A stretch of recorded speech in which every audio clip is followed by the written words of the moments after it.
Very warm welcome to the Gandhi program of DD Uttarakhand. I'm Prabhakar Devrani from virtual lab at Rajiv Gandhi Navodaya Vidyalaya. ठीक है बच्चों? In the last session we were doing tenses. तो tenses हम लोगों ने कर लिया था लगभग. मैंने आपको एक एक्सरसाइज दी थी करने के लिए, आपने करी होगी. उससे करने से पहले आनंदम करेंगे हम स्टार्ट. चलिए सभी लोग बच्चे अपने टीवी के सामने बैठ गए होंगे आराम से और आंखें बंद कर लेंगे. यदि किसी बच्चे को आंखें बंद करने में दिक्कत है तो वो नीचे भी देख सकता है. ठीक बच्चों? और एक लंबी सांस लेकर के अपनी आती हुई और जाती हुई सांसों पे ध्यान देंगे, शांति से, प्यार से.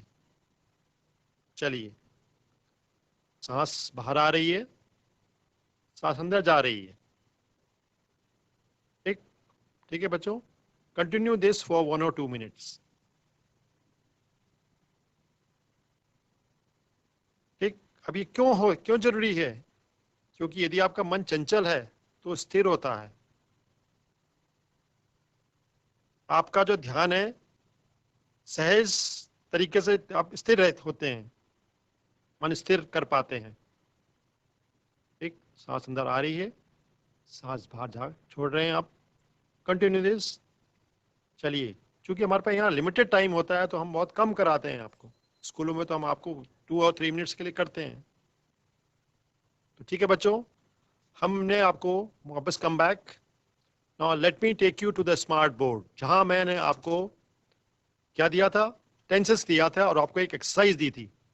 तो चलिए चलते हैं स्मार्ट बोर्ड की तरफ. In the last session I had given you some sentences and these sentences were complete these sentences using correct form of verb in the bracket.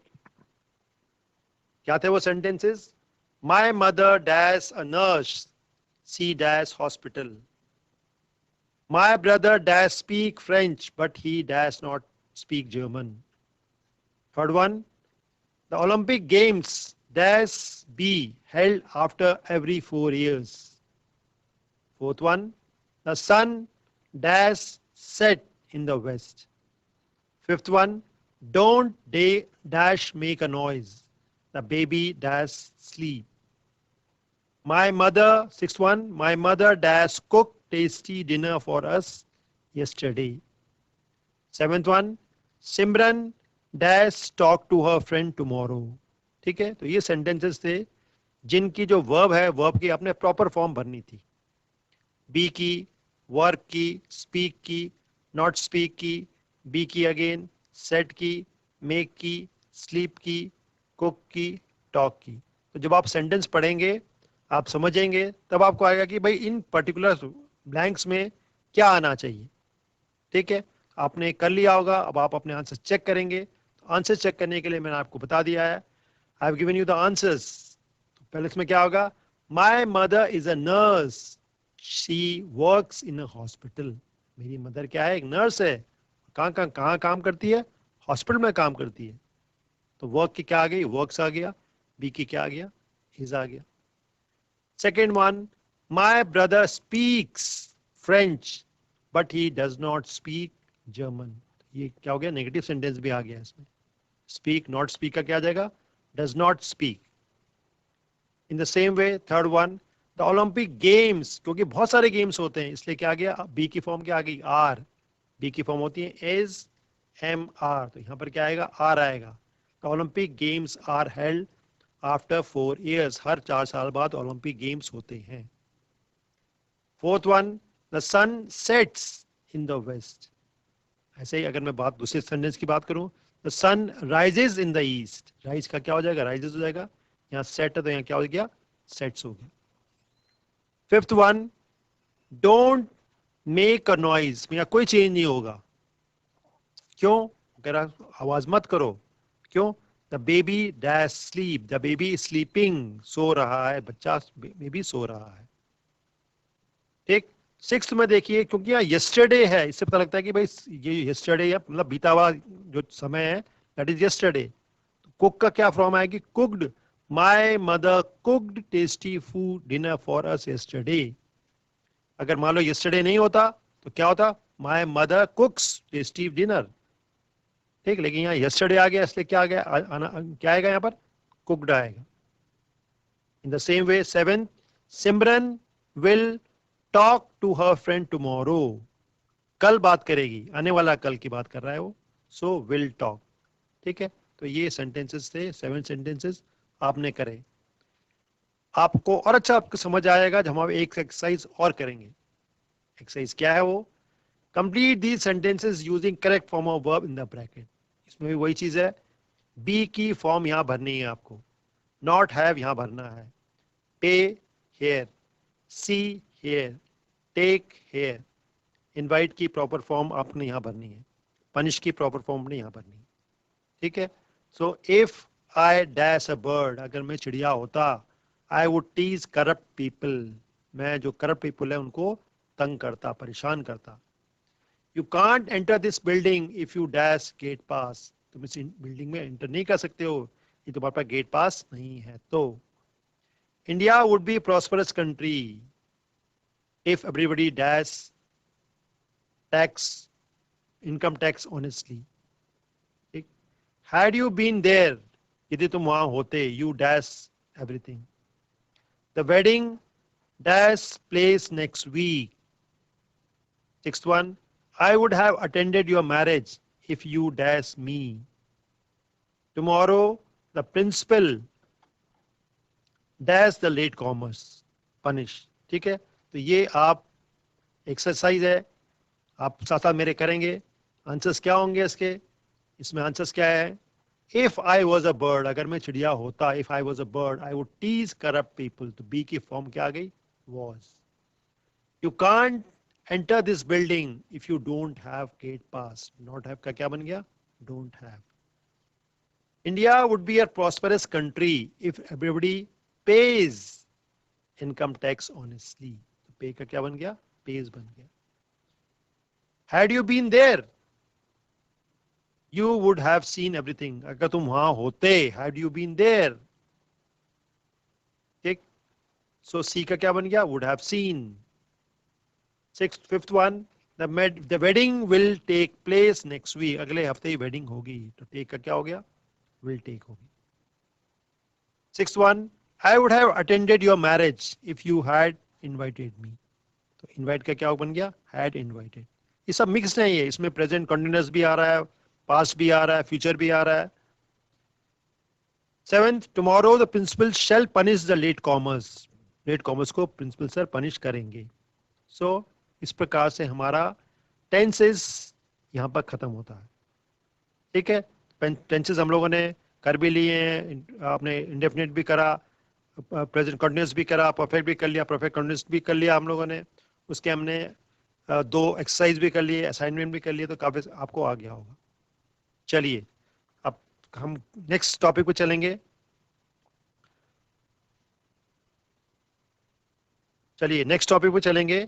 तो नेक्स्ट टॉपिक पे चलने से पहले हम लोग करेंगे, next topic is for preposition. Okay बच्चों, तो अच्छा, new topic is preposition. Now ये प्रीपोजिशन होता क्या है? Preposition is a word placed before a noun और a pronoun to show its relation with other noun और प्रोनाउन. एक यह वह शब्द है जो किसी संज्ञा या सर्वनाम से पहले प्रयुक्त होकर उसका संबंध बताता है, अन्य जो दूसरा जो संज्ञा सर्वनाम है उसके बीच में दोनों का संबंध बताता है. ठीक, प्रकट करता है. तो this is what is called the preposition. मतलब पोजीशन किस चीज की? उस नाउन या प्रोनाउन की पोजीशन कहाँ है, क्या है. ठीक, अब इसको जो प्रीपोजिशंस होती हैं बहुत तरह की होती हैं, अलग अलग तरीके की प्रीपोजिशंस होती हैं. Preposition can be under, near, in front of, on, in, across, between, out, close to, in, inside, above, behind, on, at, by, with, upon, for, since, below, among, up, along. ठीक, तो ये बहुत सारी, इसके अलावा भी होती हैं बहुत सारी प्रीपोजिशंस. अब आपको समझने के लिए अगर आप डायग्राम से करेंगे हम लोग तो आपको और अच्छा समझ आएगा. तो देखिए पहला एग्जांपल आपका हम देखते हैं. दिस एक शी इज अ गर्ल, और कहाँ बैठी हुई है? पेड़ के नीचे बैठी हुई है. ठीक, तो what is this? Is a tree and this is a girl. Both are what? Both are noun. अब नाउन का रिलेशन क्या है इसमें? मतलब आपस में मैंने कहा नहीं कि preposition is a word which shows relations with other noun and pronoun. So the girl is sitting under the tree. लड़की कहाँ बैठी है? ट्री के नीचे बैठी है. So preposition कहाँ है? कौन सा preposition यहाँ पर? Under is a preposition and it is showing the relation between girl and tree. Girl जो बैठी है कहाँ बैठी है? पेड़ के ऊपर बैठी है, पेड़ के पीछे बैठी है, पेड़ के आगे बैठी है. तो पेड़ के आगे नीचे बैठी हुई है, अंडर बैठी हुई है. ठीक, so girl is sitting under the tree. ठीक, so this is a girl and so under is a preposition. ठीक, तो ये आपको समझ आएगा जब आप डायग्राम भी देख रहे हैं. नेक्स्ट डायग्राम देखते हैं. Now this is a boy, एक लड़का है, एक फेंस है. ठीक, और इस फेंस में क्या कर रहा है? वो ऊपर से कूद रहा है. वो कोई भी बॉय कैन बी एनीवन. तो ये क्या है? The boy jumped over the fence. इसके ऊपर से आया है वो. देखो जंप करके ऊपर से आ रहा है वो. तो जहां पर ऊपर से होता है ओवर, वहां क्या होता है? It is a preposition. So the boy jumped over the fence. ठीक, so here preposition is over. Next is the bird flew in through the window. जब कोई चिड़िया, जब चिड़िया क्या मूवमेंट करती है, बाहर से अंदर आई है वो, तो थ्रू द विंडो. ठीक, वहां पर हम थ्रू का इस्तेमाल करते हैं जब when a thing is movable. The bird flew in through the window. देखिए आप चिड़िया देख रहे हो, बाहर बाहर से कहाँ गई है? अंदर आ गई है. ठीक, तो जो इसका मूवमेंट है, that movement is called through. अगर ये बंद होती खिड़की तो तब नहीं आ सकती थी, लेकिन बाहर से वो अंदर आई है. So the bird flew in through the window. Next slide देखेंगे. The boy ran across the road. ठीक है, अब कुछ बच्चे हैं, these boys, the boys ran across. कुछ बच्चे क्या कर रहे हैं? ये रोड है, रोड के पल्ली तरफ जा रहे हैं, इस तरफ से उस तरफ जा रहे हैं, रोड को क्रॉस कर रहे हैं. तो क्रॉस जब करते हैं तो that is what is called a cross. The boys ran across the road. ठीक है, ये क्रॉस कर रहे हैं. मतलब आपको फिगर देख के ज्यादा अच्छा समझ आता है, इसलिए फिगर आपके सामने बनाई गई है. Right, next see the next slide. I am walking to school. बच्चा है, स्कूल जा रहा है. ये भी हो सकता था आई एम वॉकिंग टुवर्ड्स स्कूल, भी ठीक था. लेकिन हमने यहाँ क्या वर्ब, कौन सी प्रीपोजिशन यूज करी है? टू प्रीपोजिशन यूज करी है. तो I am walking to school. ये बच्चा कहाँ जा रहा है? स्कूल जा रहा है. एरो ये शो कर रहा है. Right, so these are the various prepositions. Next हम देखेंगे. Now these are two boys. दो लड़के हैं, ये पेड़ के चारों तरफ घूम रहे हैं. तो चारों तरफ घूमने को कहते हैं अराउंड, राउंड, लेकिन घूमने को अराउंड हो जाएगा. So they are running around the tree. These two boys are running around the tree. घूमने को, so preposition here is around. ये जो अराउंड है ये क्या है? यहाँ पर प्रीपोजिशन है. अब देखिए, there are three pictures, one picture, two picture, three picture. In pictures में एक छोटी सी बेंच देखिए यहाँ पर. ये देख रहे हैं आपको बेंच, और एक ट्री है. So the bench is near the tree. जो पास चीज होती है उसको क्या कहते हैं हम लोग? उसको हम नियर कहते हैं. ठीक, ये जो बेंच है ये ट्री के पास है. तो क्या बन गया sentence? The bench is near the tree. जो पास होता है उसको हम नियर कहते हैं. अगर दूर होता तो क्या होता? फार. नियर का अपोजिट क्या होता है? Far. Right, so the bench is near the tree. See the second picture, एक ये रिवर है, ट्रीज है, माउंटेन्स है, एक हाउस भी है. तो the river is in front of the house. ये जो हाउस है इसके सामने क्या है? ये एक रिवर है, एक नदी है. तो सामने को कहते हैं in front of. The river is in front of the house. इस घर के सामने एक रिवर है. The river is in front of the house, सामने. सी द थर्ड वन, ये सूरज निकल रहा है और सूरज कहाँ है? पेड़ के सामने है, पीछे है. The sun is behind the tree. पेड़ के पीछे क्या है? सन है. The sun is behind the tree. ठीक.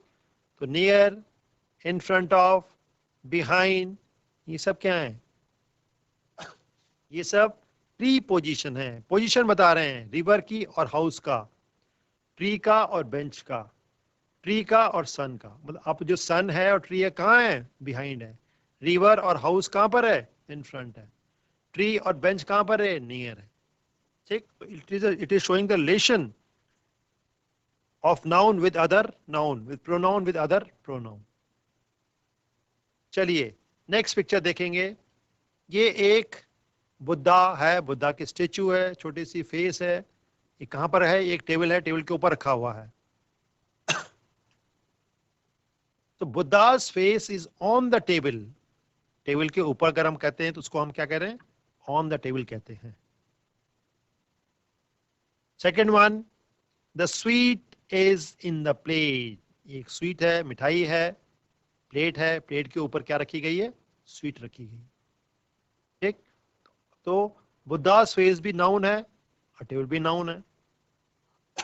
तो नाउन का रिलेशन शो कौन कर रहा है? ऑन कर रहा है कि कहां पर है भैया? ये जो टेबल है, ये बुद्धा's फेस है. कहां? टेबल के कहां? नीचे है, ऊपर है, दाएं है, बाएं है. तो उसने कहा भाई नहीं, ऑन है, टेबल के ऊपर है. In the same way sweet, मिठाई, प्लेट के कहां पर है? इन द प्लेट, प्लेट के ऊपर है. ठीक है. So on, in, these are preposition. और बहुत सारी प्रीपोजिशंस और भी हैं. अब आप देखिए पिक्चर्स हैं बहुत सारी. ये इन पिक्चर्स में एक बिल्ली है और कहीं पर चिड़िया है. तो चिड़िया और बिल्ली यदि आप देखोगे उनसे भी क्या बन रहा है? हमारा प्रीपोजिशंस बन रही है. जैसे ये एक बिल्ली है, इसके नीचे है ये बिल्ली, बॉक्स के नीचे है. ठीक है. तो ये अंडर हो गया, इस चीज के नीचे आ गया तो इट बिकम्स अंडर.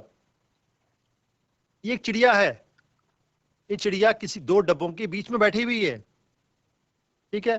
तो दिस इज बिटवीन. दो जहां चीजें होंगी उसके बीच में जो चिड़िया, जो भी चीज होती है उसे कहते हैं हम बिटवीन. नेक्स्ट पिक्चर देखिए, पिक्चर नंबर 3. ये बिल्ली है, ये डब्बे में थी, बाहर आ गई है. आउट ऑफ, क्लोज टू, और इसके पास में भी है ये, इसके पास में है ये, इस बॉक्स के बगल में. Close to, the cat is close to the box. The cat is out of the box. वो है. In the same way, same बिल्ली. अब ये बिल्ली कहां चली गई है? बॉक्स के अंदर चली गई है. तो the cat is in the box, the cat is inside the box. ठीक है. इन, इनसाइड दोनों इसमें यूज होंगी प्रीपोजिशंस. फिफ्थ पिक्चर में देखिए, अगेन दिस ए बॉक्स और बर्ड है. The bird is above the box, box के ऊपर है. ठीक है. सिक्स पिक्चर देखिए, यहां बिल्ली कहां चली गई है? पीछे चली गई है. किसके पीछे चली गई है? बॉक्स के पीछे चली गई है. सो बॉक्स के पीछे उसे कहते हैं बिहाइंड. ठीक. अब यहां पर एक चिड़िया है, जैसे हमने पहले किया था, ऑन, इसके ऊपर है. तो the bird is on the box. Right. Now see the last picture, picture number 8. In front of, box के सामने. ठीक है. तो ये जितने भी हैं पिक्चर्स, हमने पिक्चर्स को देख करके आपको और क्लियर हो जाएगा कि this is under, between, out, close to, in, inside, above, behind, on, in front of. ये क्या है? बहुत सारी प्रीपोजिशंस हैं. अब इन्हीं के मैंने सेंटेंस बना दिए हैं. क्या सेंटेंस बनाया है? The cat is under the box. अब देखिए कैट अंदर थी, कैट थी इसके अंदर थी ना. The cat is under the box. The cat is under the box. In the same way the cat is between the box. The bird the cat is between the boxes. दो box हैं उसके बीच में cat है. In the same way, the cat is out of the box. The cat is close to the box. Take the cat is close to the box. या the cat is out of the box. उसी प्रकार next को आप देखिए, the cat is inside the box. Inside है ये. The cat is inside the box or the cat is in the box. In the same way, the bird is above the box. Bird कहाँ है? उसके ऊपर है. The bird is above the box. The cat is behind the box. The cat is behind the box. यहाँ पर कहाँ है चिड़िया? उसके ऊपर है, बॉक्स के ऊपर है. The cat is on the box. और लास्ट था हमारा, कैट कहां पर है? बॉक्स के सामने है. ठीक. So under, between, close to, out of, in, inside, above, behind, on, in front of. ये सब क्या है? ये सब ऑल दीज आर प्रीपोजिशन. अब प्रीपोजिशन मैंने बताया था कि कैट और बॉक्स के बीच में कहां पर है बिल्ली? ऊपर है, नीचे है, बीच में है, दाएं है, बाएं है. सो दीज ये सब शो कर रही हैं relation between cat and the box. So prepositions बहुत सारी में से under, between, close to, out, in, inside, above, behind, on, in front of. ये सब क्या है? प्रीपोजिशंस हैं. अब कुछ प्रीपोजिशंस और भी होती हैं जिसमें for, at, upon, into, within, with, before, these all are your prepositions. ठीक है. ये भी अलग अलग तरीके की प्रीपोजिशंस हैं. अब एट और इन जो प्रीपोजिशन है, एट और इन, वो कहाँ आता है? एट और इन वहां यूज होता है जहां छोटा स्थान हो. एट का प्रयोग वहां होता है जहां छोटी जगह हो. और इनका प्रयोग कहाँ होता है? जहां बड़े स्थान हो. तो मान लो अगर हम देहरादून की बात करें तो देहरादून में एक जो छोटी जगह कहाँ पर है? काउंटी रोड छोटी जगह है, लेकिन बड़ी जगह क्या है? Dehradun. So I live at county road in Dehradun. मैं काउंटी रोड में, देहरादून के काउंटी रोड में रहता हूं. सो एट का प्रयोग छोटे स्थानों के लिए, जबकि इन का प्रयोग बड़े स्थानों तथा देश के लिए किया जाता है. ठीक है. So this was I live eight, खैर आई लिव, बट लेकिन अगर हम दिल्ली की बात करें, he lives in Delhi. Right. So इस प्रकार से हम कंटिन्यू करेंगे. एक और देखते हैं, इन एंड आफ्टर. इन बताता है कि कार्य कुछ समय में होगा. इन बताता है कि कार्य कुछ समय में होगा. और आफ्टर क्या बताता है? कि कार्य कितने समय बाद होगा. चलिए, तो that is all for today. ठीक है बच्चों, तो हम इसको कंटिन्यू करेंगे next time. Okay, bye bye, thank you.